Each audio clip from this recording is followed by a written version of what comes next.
which the alleged gunman in the church shooting in Charleston, South Carolina, he was posing with the Confederate flag. He had it on his car, and that's why that is in the news so much right now. And we're expecting to hear from the governor of South Carolina, Nikki Haley, who's expected to then say that she wants it removed from the state capitol grounds at the State House in South Carolina. Let's go out to your calls. Let's go to John on line 6, who's listening on KSFO. John, you're up on the Savage Nation. Hello, John. Hi, John. Yes, I just wanted to say that I personally believe that if you're going to disband the Confederate flag in the South, up here in the North, see every once in a while people flying the original 13th colony flag. Why not disband of that as well and just start throwing our history right down the toilet with it? Well, I mean, does anyone feel that flag that you're referring to, that, first of all, you're in San Francisco, but does that have any connection with racism? There are people that are saying, African Americans saying that flag to them symbolizes racism. And the flag you're referring to, is there any connotation with that? I'm not familiar with any. No, I just figure it's from the same time period. Like the North flew the round, red, white, and blue stars during the Civil War, whereas... Well, you got to remember who was fighting for who, and the Klan has used that flag. And I recognize in the South, it's tremendous element of Southern pride, and it's part of history. But it's a dividing line right now. Let's go to line 2. Patty is listening to the Savage Nation in Las Vegas. Hello, Patty. Hi, John. Thank you. Very welcome. For me, I'm just so frustrated. I'm sorry. I'm very angry with President Obama. He has inserted himself into this situation, sent Eric Holder to Ferguson, Trayvon Martin, the situation in Boston. Enough already with him. I truly believe, based on those facts, calling his grandmother a typical white woman, I truly believe he's the racist and that he would like to see a race war. Thank you for the call, Patty. 1-855-400-SAVAGE, 1-855-400-7282. This is John DePetro sitting in for Dr. Michael Savage. More of your phone calls coming up on the Savage Nation.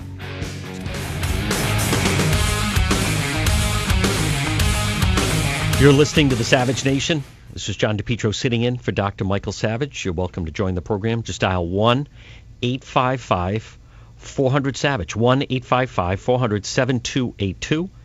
Remember to celebrate America this 4th of July, Countdown to Mecca. Dr. Savage's new bestseller. It is available right now for you at michaelsavage.com. Log on to the website, michaelsavage.com. You can also sign up for the Savage newsletter. Arrives 2-3 times a week in your inbox, and it's totally free. And remember, the Savage Scholarship winners will be announced July 2nd. 1,700 applicants submitted essays on what it means to be an American. 5 winners will receive $20,000 each, a total of $100,000 that Dr. Savage put into this. Again, log on at michaelsavage.com. Remember, at michaelsavage.com, you can also get the latest headlines. And some of the headlines you'll see: American adults surpass children in taking drugs to stay focused. Folks, is this what it has come down to? ADHD, attention deficit, hyperactivity disorder. It's not just for kids anymore. Right now, the adults have overtaken children in taking medication for the condition, accounting for 53% of the industry. Now it's adults who can't pay attention. You also have, it's now confirmed that the White House lied about Jonathan Gruber's role in developing Obamacare. Now, many of you have made claims about this, and now it is confirmed that the White House lied about this whole thing. So there's also stories on climate change involving the Pope, the Weather Channel now even taking an active stance on climate change. You can read all these headlines. Don't forget, if there's 2 websites you check, one is the Drudge Report, and the other one is michaelsavage.com. Let's go out to your phone calls. Line 9 is Natalie, who's listening on WMAL in Washington, D.C. Natalie, this is John DePetro, and welcome. You're on the Savage Nation. Thank you. Welcome. Go right ahead, Natalie. Okay, I think that Obama used the N-word, precisely to maybe outrage a lot of people. I mean, maybe a lot of white people would have heard him say that and be very offended that he used that word. And then his thought might be, because it got the attention of white people, maybe then they would have to think, oh, even though I don't use that word, I'm still racist because I do think this or that. So I think he was trying to say that just because you don't use the N-word doesn't mean you're not a racist. Well, here's the thing, Natalie. I mean, don't you find that word to be offensive? I find it to be offensive. Right. Yes. And should the president, I mean, don't you think that's kind of below the office? Isn't that unpresidential? The president is using language that is offensive in that way. Is that, is that so? Just if someone doesn't use that word, that doesn't mean that, that you're not racist? Why does it have to continue to be the focus on race and that it's never enough and racist? And, Natalie, is that really furthering discussion, dropping the N-word to then kind of shock everybody? Well, yeah, because, I'm not offended that he used the N-word, but I think that maybe he thought that he had to do it just to incite a conversation so that people would say, oh, I can't believe he used that word. But instead of saying, oh, I can't believe he used that word, they should look inside themselves and find out other reasons why they might be racist just because they don't use the N-word. I don't mind that he used it to prove a point, but I'm not pro-Obama, but it doesn't bother me that he used the word. Thank you for the call, Natalie. The president saying, and let's hear it again. This is President Obama. He was doing an interview with Mark Maron's. This is a podcast, keep in mind, so it's not something broadcast. You're going to hear it when it's beeped out. But he says racism, we're not cured of it, just matter not being polite to say the N-word in public. Let's hear. This is clip 2, President Obama. Racism, we are not cured of.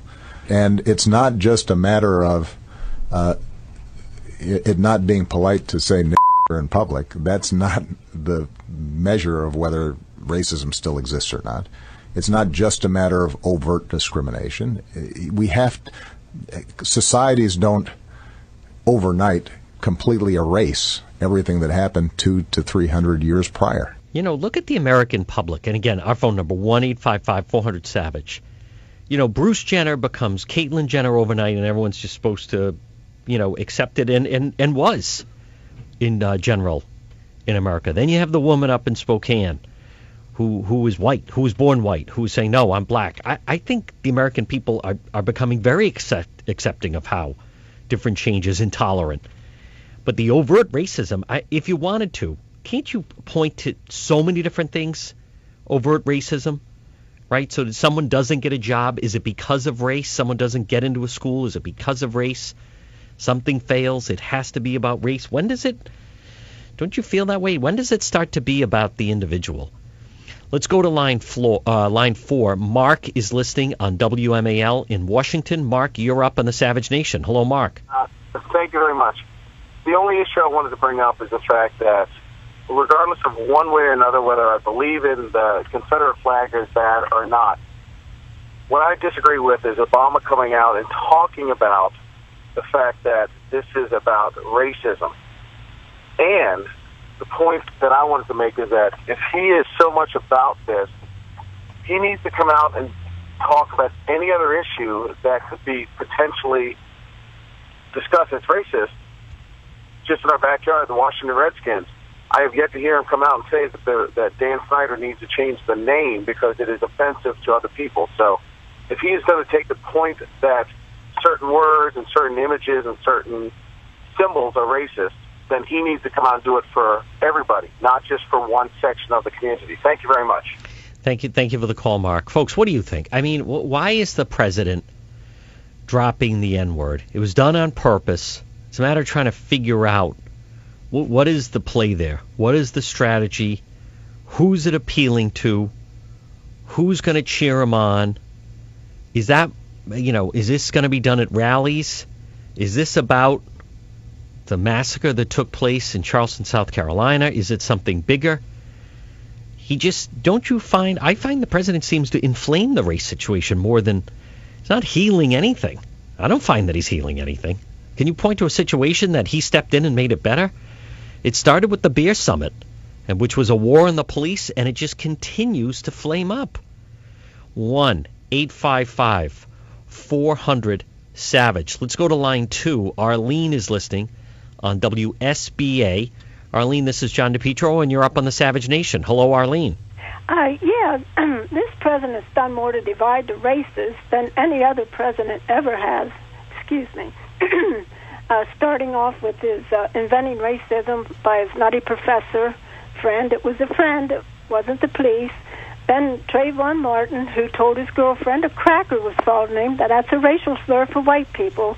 So we know he hid behind that bush. He wanted to beat up or kill a cracker that night. And when it turned out he wasn't white, they invented a word, white Hispanic, so they could invent racism in there. And Paula Deen lost her show while Al Sharpton still has his, and who's the biggest racist, Paula Deen or Al Sharpton? It's just such a double standard in America. When Michael Brown was killed, a couple days later, a young white man was killed in Salt Lake City by a black cop, and nobody made an issue of it. I heard it one time on the radio, one time on a rally show.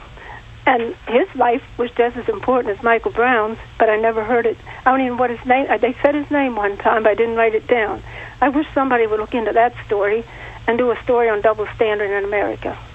Thank you for the call, Arlene. You know, Arlene is right about the Sharpton thing. I mean, he certainly still has his platform on MSNBC. He's going to be working with Brian Williams very soon. That's Brian's problem.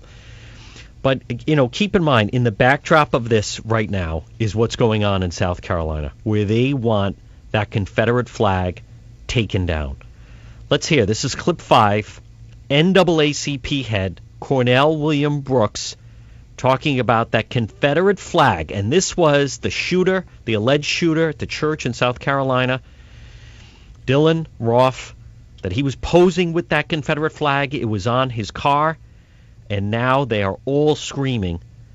Let's hear clip 5. They want that flag taken down. The fact of the matter is the Justice Department underestimates the degree of hate crimes in this country because they have to rely on self-reporting. That's a challenge. And the fact that we have at least 200,000 to 300,000 hate crimes in a given year is unconscionable and inconsistent with our values as Americans. So we've got to address that. Let's go to line 9. Keith is listening on KCPS in Iowa. Keith, you're up on the Savage Nation. Hello, Keith. How can you have an honest discussion if you're gagging the other side? You throw stuff at them where they can't respond sufficiently or properly in any kind of fashion. You know, you throwing grammar wars at people is not having an open discussion. Do you mean me, or you're referring to the president? The president. The president. All right. So you're saying he's gagging the other side. How do you mean he's gagging the other side? The fact that he says the N-word and then his opponents or anyone that's not of color, they can't use the word? He can come out and say the N-word, but if anybody else broadcasts it, the FCC's all up their rear end, finding them and applying penalties and stuff to them. Even more than that, if you remember Michael Richards from Seinfeld? He did that, quote, comedy routine. It didn't seem that funny, but he was trying to do a comedy routine, and he certainly, he hasn't been seen since. He's basically blackballed. You had the owner of the Clippers, who was then Donald Sterling, was drummed out. So it is, thank you for the call, Keith. It is definitely one way. There's no way. I mean, there's no politician. Can you imagine if pick anyone on the Republican side, if they ever use that word, that they would then be drummed out of the race, meaning the race for president. I mean, race in general. But 1-855-400-SAVAGE. Let's go to line 3. Dallas is listening on KBET in Las Vegas. Dallas, this is John DePetro, and you're up on the Savage Nation. Hello, Dallas. Hey, John. Thanks for having me. Yeah, I just wanted to comment on the racist thing and then the flag. So, I view the N-word as anybody who is a substandard person. You know what I'm saying? Like, they're just despicable. You can't trust them or whatever. Right. That's my view on it. You know what I'm saying? Agreed. I would never